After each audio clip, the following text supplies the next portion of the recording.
saya kapan hari itu ke Hubang Hasudutan, membahas di sana ada pusat research dan di sana kita menemukan yang namanya kemenyan. Saya pernah bicara itu masalah hilirisasi kemenyan. Banyak yang ketawa. Kemenyan buat dukun ini. Salah.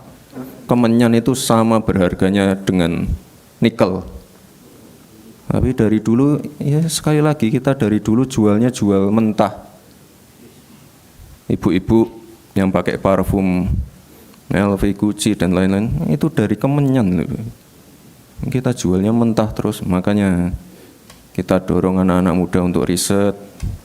Kita sediakan tempat yang baik untuk riset, alat-alat terkini. Hilirisasi, bukan hanya hilirisasi nikel dan lain-lain. Ada yang namanya hilirisasi kemenyan dan masih banyak lagi yang saya temukan di sana. Insya Allah tahun ini pusat riset itu akan diresmikan oleh Pak Presiden.